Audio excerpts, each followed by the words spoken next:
Hello and welcome. This is Cheryl. Thank you so much for joining me today. Today I'm going to open up day 5 of the 12 days of Stitchmas Calendar. So if you're not wanting to see what's in there, then pause this video, save it to watch for later for when you do want to see it.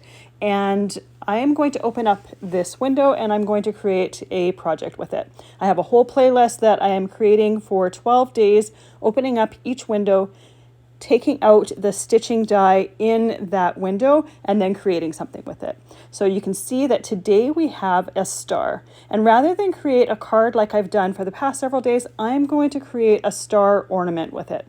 The size of it was perfect for an ornament, and I'm going to use the brushed gold and the white cardstock from the kit. You could also use yellow cardstock as well, but there is no yellow cardstock in the add-on kit, and I'm trying to keep mostly to the colors in the add-on kit. So I'm going to stick with white and gold, and then I'm going to stitch it with gold, the gold floss that's in the add-on kit.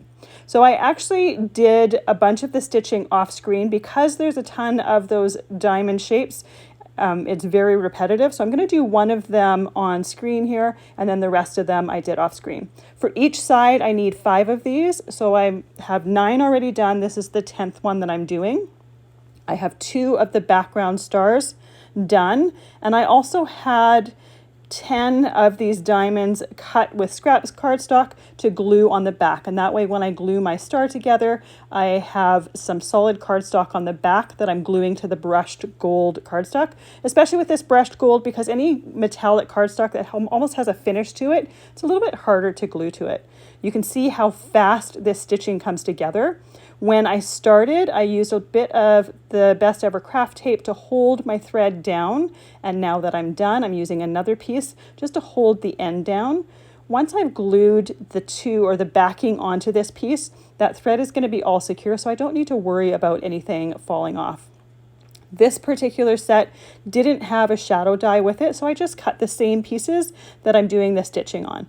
I did scrap cardstock just because it's not going to be seen, and it's more to seal that back and that thread together than anything. So it didn't need to be anything special or anything thick. You could certainly use a really thick cardstock or do a couple layers if you wanted to add some extra dimension to it. I just didn't think it was necessary. So before I glue any of my pieces down, I'm just going to lay them down flat without any glue, just to make sure that when I do put my glue down, I'm putting it as the right distance from the edge as I want. I don't want to accidentally put it too close to the edge and have big spaces in the middle, or too close to the center and have a run out of room basically.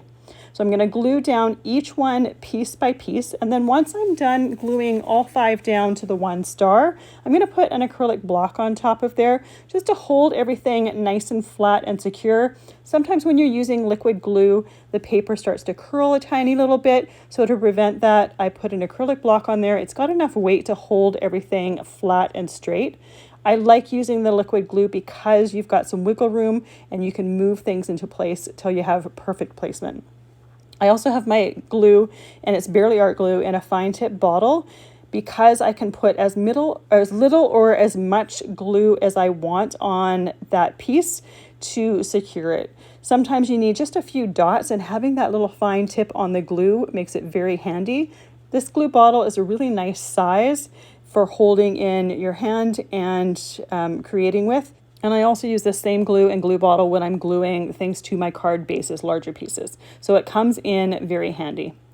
This 12 Days of Stitchmas die set, there is a hanger die on the day 1, but because I'm using gold floss for my stitching, I thought it would look really pretty and dainty to use that same gold floss for the hanger. So I just cut a piece, looped it in half, and I'm going to use my Best Ever craft tape to secure that in place, making sure I have it where I want it to go. And then I'm going to use my Barely Art glue in the fine tip bottle to glue those 2 pieces together. This shouldn't be too bad to glue together because it does have a cardstock backing, so it should glue together fairly easily. I did find that the tips of the stars kind of like to flip out, so once I had the center of it secure, I did put a tiny bit of glue in each one of those tips, and I held them for a minute or so just to secure it. To finish off my ornament, I'm going to add a pearl in the center. I'm using my die pick to do that. And here we have a very simple ornament.